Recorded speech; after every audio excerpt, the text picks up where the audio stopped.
ನಾವು ಮಾಡ್ತಾ ಇರೋಂಥ ವ್ಯವಸ್ಥೆಯನ್ನ ಗಮನದಲ್ಲಿ ಇಟ್ಕೊಂಡು ಸೆಂಟ್ರಲ್ ಗವರ್ಮೆಂಟ್ನವರು ಮೋದಿ ಸಾಹೇಬರ ಸರ್ಕಾರ ನಮ್ಮ ಎಲ್ಲ ಅಧಿಕಾರಿಗಳನ್ನ ಕರೆದು ಇಡೀ ದೇಶದಲ್ಲೇ ಯಾರು ಕೂಡ ಇಂಥ ಒಂದು ದೊಡ್ಡ ಹೆಜ್ಜೆಗೆ ಹಾಕಿಲ್ಲ ಅಂತ ಹೇಳಿ ಇವತ್ತು ನಮಗೆ ಶಬಾಷ್ಗಿರಿಯನ್ನು ಕೊಟ್ಟು ಇವತ್ತು ಶುಭ ಹಾರೈಸಿ ಒಳ್ಳೆ ಕೆಲಸ ಮಾಡ್ತಾ ಇದ್ದೀರಿ, ಡಿಜಿಟಲೈಸೇಷನ್ ಹೋಗಿದ್ದೀರಿ, ನೀವು ಒಳ್ಳೆ ಕೆಲಸ ಅಂತೇಳಿ ನಮಗೆ ಪ್ರಶಸ್ತಿಯನ್ನು ಕೂಡ ಕೊಟ್ಟು ಕಳಿಸಿದ್ದಾರೆ. ಇದು ಹೇಳಿಕೊಳ್ಳಿಕ್ಕೆ ನನಗೆ ಬಹಳ ಸಂತೋಷ. ಯಾರು ಇದಕ್ಕೆ ದುಡಿತಾ ಇರೋಂಥ ನಮ್ಮ ಬಿಬಿಎಂಪಿ, ಹಿಂದೆ ಬಿಬಿಎಂಪಿ ಏನಿತ್ತು, ಇವತ್ತು ಗ್ರೇಟರ್ ಬೆಂಗಳೂರು ಏನಿದೆ, ಆ ಎಲ್ಲ ಅಧಿಕಾರಿಗಳಿಗೆ ರಾಜ್ಯದ ಸಾರ್ವಜನಿಕರ ಪರವಾಗಿ, ಬೆಂಗಳೂರು ನಾಗರಿಕರ ಪರವಾಗಿ, ಸರ್ಕಾರದ ಪರವಾಗಿ ನಾನು ಅವರೆಲ್ಲರೂ ಕೂಡ ಈ ಸಂದರ್ಭದಲ್ಲಿ ನಾನು ಅಭಿನಂದಿಸಲಿಕ್ಕೆ ನಾನು ಬಯಸ್ತಾ ಇದ್ದೇನೆ. ಇದು ಕೆಟಿಸಿಪಿ ಕಾಯ್ದೆ 61ರ ಅಡಿಯಲ್ಲಿ ಅನುಮೋದನೆಗೊಂಡಂತ ಕೃಷಿ ಜಮೀನು ಎಲ್ಲಿ ಇರುವಂತ ಕಂದಾಯ ನಿವೇಶನಗಳು ಕೆಲವು ಕನ್ವರ್ಷನ್ ಆಗಿರ್ಬೋದು, ಕೆಲವು ಕನ್ವರ್ಷನ್ ಆಗದೇ ಇರ್ಬೋದು. ಕೆಲವರೆಲ್ಲ ಕಟ್ಟಡಗಳನ್ನ ಕಟ್ಕೊಬಿಟ್ಟಿದ್ದಾರೆ.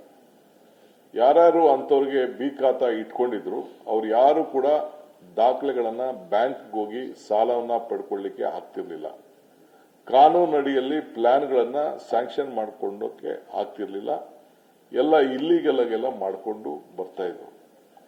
ಸೊ ಅದಕ್ಕೆ ನಾನು ರೆಗ್ಯುಲೈಸ್ ಮಾಡೋ ದೃಷ್ಟಿಯಿಂದ ನಾವು ಇದನ್ನ ಮಾಡ್ತಾ ಇಲ್ಲ. ಬಿಲ್ಡಿಂಗ್ ಅನ್ನ ರೆಗ್ಯುಲೈಸ್ ಮಾಡೋಂತ ಫಸ್ಟ್ ವ್ಯವಸ್ಥೆಗೆ ನಾವು ಕೈ ಹಾಕ್ತಾ ಇಲ್ಲ. ಈಗ ನಾವು ಕೈ ಹಾಕ್ತಾ ಇರೋದು ಫಸ್ಟ್ ಏನಪ್ಪಾ ಅಂತಂದ್ರೆ, ಈಗಾಗಲೇ ನಾನು ಹಿಂದೆ ಯಾವ್ಯಾವ ರೆವಿನ್ಯೂ ಲೆವೆಟ್ಸ್ ಇತ್ತು, ಯಾವ ರಸ್ತೆಗಳಿತ್ತು, ಆ ರಸ್ತೆಗಳೆಲ್ಲ ಇನ್ನ ಭೂ ಮಾಲೀಕರು ಅವ್ರ ಹೆಸರಲ್ಲೇ ಉಳಿಸ್ಕೊಂಡು ಸಾರ್ವಜನಿಕರಿಗೆ ದೋಖ ಮಾಡೋಂಥ ಪಾಣಿಗಳನ್ನ ಡಬಲ್ ರಿಜಿಸ್ಟ್ರೇಷನ್ ಮಾಡೋಂಥ ವ್ಯವಸ್ಥೆ ಕೂಡ ನಡೀತಾ ಇತ್ತು. ಅದಕ್ಕೆ ಕಳೆದ ಕ್ಯಾಬಿನೆಟ್ ಸಂಪುಟದಲ್ಲಿ ಹಿಂದೆ ಸುಮಾರು 3-4 ತಿಂಗಳ ಹಿಂದೆ ಅಸೆಂಬ್ಲಿಗೂ ತೆಗೆದುಕೊಂಡು ಬಂದು ಎಲ್ಲ ರಸ್ತೆಗಳನ್ನ ಸರ್ಕಾರಿ ರಸ್ತೆಗಳಾಗಿ ನಾವು ಘೋಷಣೆಯನ್ನು ನಾವು ಈಗಾಗಲೇ ನಾವು ಮಾಡಿದ್ದೇವೆ. ಕೆಲವ್ರಿಗೆ ಅನೇಕ ಒತ್ತಡಗಳಲ್ಲಿ ನಾಗರಿಕರಿಗೆ ಇದನ್ನ ಹಣ ತಗೋಬೇಕಾದ್ರೆ, ಬ್ಯಾಂಕ್ ತೆಗೆದುಕೊಳ್ಬೇಕಾದ್ರೆ ಯಾವ ಬ್ಯಾಂಕ್ ಅವರು ಸಹಕಾರ ಕೊಡ್ತಾ ಇಲ್ಲ. ನಾವು ಬ್ಯಾಂಕ್ ಅವ್ರಿಗೂ ಕೂಡ ಮಾತಾಡಿದ್ದೇವೆ. ಅವರು ಕೂಡ ಅಫಿಷಿಯಲ್ ದಾಖಲೆ ಕರೆಕ್ಟ್ ಆಗಿದ್ರೆ ಮಾತ್ರ ನಾವು ನಾಗರಿಕರಿಗೆ ನಾವು ಸಹಾಯ ಮಾಡ್ತೀವಿ, ಇಲ್ಲ ಮಾಡುವುದಿಲ್ಲ ಅನ್ನೋದು ಕೂಡ ಅವರು ಹೇಳಿದ್ದಾರೆ.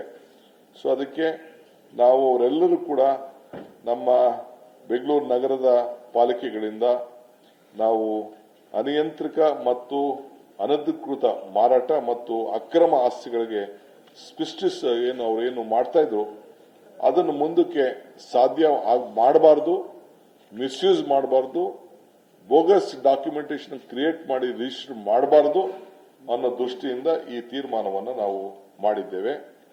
ಇದು ಈ ಯೋಜನೆ ಅಡಿಯಲ್ಲಿ ಬಿ ಖಾತಾ ಫ್ಲಾಟ್ಗಳನ್ನ ಅಥವಾ ಬಹುಮಾಡಿ ಘಟ್ಟಗಳ ಎ ಖಾತಾಗಾಗಿ ಪರಿವರ್ತನೆ ಆಗುವುದಿಲ್ಲ. ಬರೀ ಫಸ್ಟ್ ಲ್ಯಾಂಡ್, ಈಗ ನಾವು ಭೂಮಿ ಮಾಡ್ತಾ ಇದೀವಿ, ಬರೀ ಸೈಟ್ ಅವ್ರ ಆಸ್ತಿ ಇದ್ರು ಆ ಸೈಟ್ ಫಸ್ಟ್ ದಾಖಲೆ ಮಾಡ್ಕೋಬೇಕು. ಬಿಲ್ಡಿಂಗ್ ನೆಲ ಈಗ ನಾವು ರೆಗ್ಯುಲೈಸ್ ಮಾಡ್ತಾ ಇದ್ದೀವಿ. ಬಿಲ್ಡಿಂಗ್ ನೆಲ will be a, building will be called unapproved sir. First ನೆಲ ಅವನ್ ಭೂಮಿ, ಆಮೇಲೆ ನೆಕ್ಸ್ಟ್ ಪಾಯಿಂಟ್. ಈಗ ಫಸ್ಟ್ ಅವನಿಗೆ ಅವನು ಎಲ್ಲಿ ನಿಂತಿದ್ದಾನೆ ಆ ಜಾಗ, ಅದನ್ನ ನೆಕ್ಸ್ಟ್ ಪಾಯಿಂಟ್. ಅವನಿಗೆ ಆಸ್ತಿ ಪ್ರತಿಯೊಂದು ಅವನ ಅಪ್ಲಿಕೇಶನ್ ಹಾಕಿದ ಮೇಲೆ ಪ್ರತಿಯೊಂದು ಆಸ್ತಿಗೂ ಕೂಡ ನಮ್ಮ ಕಾರ್ಪೊರೇಷನ್ ಅಧಿಕಾರಿಗಳು ವಿಡಿಯೋ ಮತ್ತು ಫೋಟೋಗ್ರಾಫ್ ತೆಗೆದುಕೊಂಡು ಎಲ್ಲ ದಾಖಲೆಗಳನ್ನ ಅವರು ಅಪ್ಲೋಡ್ ಮಾಡ್ತಾರೆ ವಿತ್ ಫೋಟೋಗ್ರಾಫ್ಸ್. ಯಾರು ಮಾಲೀಕರಿದ್ದಾರೆ ಆ ಮಾಲೀಕರನ್ನ ಮನೆ ಮುಂದೆನೇ ನಿಲ್ಲಿಸ್ಬಿಟ್ಟು ಅವ್ರ ಆಸ್ತಿ ಮಾಲೀಕರನ್ನ ಇಟ್ಕೊಂಡು ಅವರು ದಾಖಲೆಗೆ ತೆಗೆದುಕೊಂಡು ಬರ್ತಾರೆ. ನಾಳೆ ಬೆಳಗ್ಗೆ ಯಾರ್ದೋ ದಾಖಲೆಗೆ ಯಾರೋ ನಿಂತ್ಕೊಂಡ್ರು ಏನು ಮಾಡಿದ್ರು ಅನ್ನೋದು ಬೇಡ ಅಂತೇಳಿ ಅದನ್ನ ಜನರಿಗೆ ರೀಚೆಕ್ ಮಾಡ್ಕೊಳ್ಳಿಕ್ಕೂ ಕೂಡ, ಅದಕ್ಕೂ ಕೂಡ ಅಬ್ಜೆಕ್ಷನ್ ಕರೀಲಿಕ್ಕೆ ಯಾರ್ದಾರು ಅಬ್ಜೆಕ್ಷನ್ ಮಾಡ್ಲಿಕ್ಕೆ ಮಾಡ್ತಾರೆ.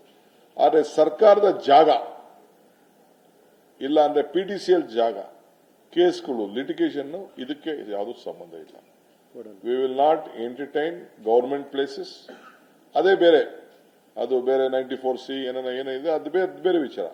ಇಲ್ಲಿ ನಾವು ರೆವಿನ್ಯೂ ಮತ್ತು ಮಾಲೀಕರು, ಸ್ವಂತ ಮಾಲೀಕರಿಗೆ ಕನ್ವರ್ಷನ್ ಇಲ್ಲದೆ ಇರಬಹುದು, ರೆವಿನ್ಯೂ ಜಾಗ ಇರಬಹುದು, ಆ ಜಾಗದಲ್ಲಿ ಯಾವ ರಿಜಿಸ್ಟ್ರೇಷನ್ ಆಗಿದೆ, ಪಂಚಾಯತಿಗಳಲ್ಲಿ ಹಳೆ ಪಂಚಾಯತಿ ಅಂತೇಳಿ ರಿಜಿಸ್ಟ್ರೇಷನ್ ಆಗಿದೆ, ಅವ್ರಿಗೆ ಮಾತ್ರ ಇದು ಅನ್ವಯಿಸ್ತದೆ ಅನ್ನೋ ಮಾತನ್ನ ಈ ಸಂದರ್ಭದಲ್ಲಿ ಹೇಳಲಿಕ್ಕೆ ನಾನು ಬಯಸ್ತಾ ಇದ್ದೀನಿ.